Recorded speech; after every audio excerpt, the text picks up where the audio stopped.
Imagine money meant to pay back World Bank and other lenders disappears. 60 billion shillings. People panic, banks freeze, Parliament storms the central bank. Today I'm unpacking the biggest financial headache Uganda has seen in years. Who lost the money? How it went missing, and who's now in the dock. The Bank of Uganda processes big international payments for the government. Loan repayments, donor money, stuff you don't want going missing. In September 2024, 2 large payments were sent to the wrong places. Over the next few months, the story exploded. Overseas accounts, frozen cash, arrests of senior treasury staff, and a hunt that reached London, Tokyo, and Interpol. Now here's the real tea. On 12th September 2024, a payment of $6,134,137.75 meant for the World Bank's IDA was redirected to an account identified as Roadway Company Limited via MUFG Bank, Japan. On 26th to 28th September 2024, a second payment of $8,596,824.26 intended for the African Development Bank was instead sent to MJS International, London. That's roughly $14.7 million, about 60 to 62 billion shillings. Those are not guesses. These are figures from the Auditor General's forensic notes and court filings. This is where it gets technical, but stay with me because this explains why the story smells like insider work,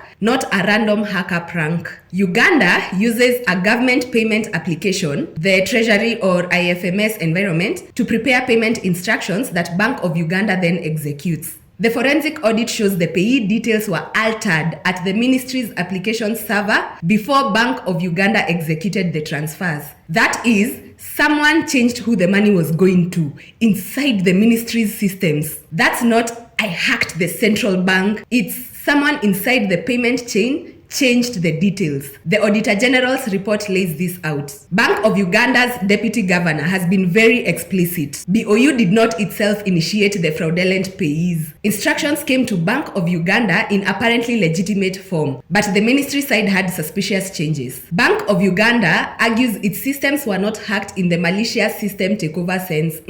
Prosecutors describe manipulation of payment files and insider tampering. Both are very bad. So where did this money go, and was it ever recovered? A chunk of the money landed in MJS International, London, the UK branch of the Trail. Bank of Uganda and correspondent banks managed to recover about $8.2 million and credit it back to the government account in Bank of Uganda after freezing moves through Citibank and UK authorities. But some money, especially the amounts routed to Japan via MUFG, has not been fully recovered.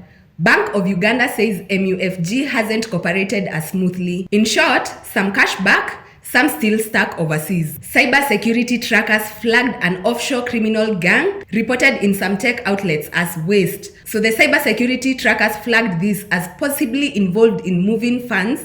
But remember, the central prosecution focuses on internal manipulation and ministry officials being charged. The hackers' angle is real in headlines, but the forensic story points strongly at the altered payee records inside ministry systems. Who got arrested and who was charged? In February 2025, CID detained 9 officials from the Ministry of Finance. Some reports list 8 or 9 as investigations progressed. Key names repeatedly reported by the Reuters and the local outlets include Lawrence Semakula, who was the Account General, Jennifer Muhuruzi, who was the Acting Director, Treasury Services and Asset Management. There was Tony Yawe and Mark Kasiku, who were IT or Systems Officers. Then there was also Paul Nkalubo Lumala, Deborah Kusima, Judith Ashaba, Bettina Naebare. All these were Treasury or accounting staff, and others named as the probe expanded. They were charged with offenses including corruption, electronic fraud, money laundering, and abuse of office. Remember,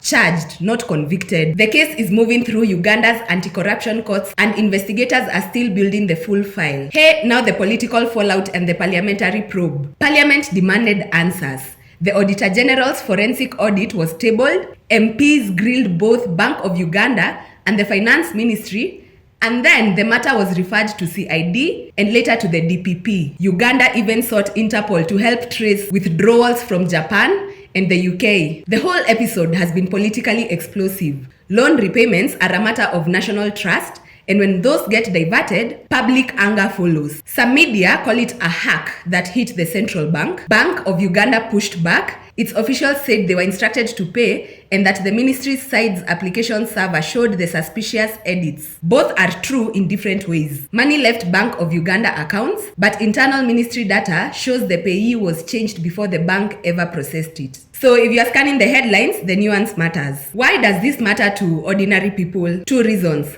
One, some of the diverted money was meant to pay back international loans. If repayments get messed up, the country's credit and borrowing costs can rise, and that filters back into higher interest rates and taxes. Two, this is trust. People expect officials to safeguard public money. When top treasury staff are accused, it shakes faith. This is not small drama. That's money that pays roads, schools, and even hospitals. What's still unknown, the hot questions that we still ask. Who exactly ordered the payee changes?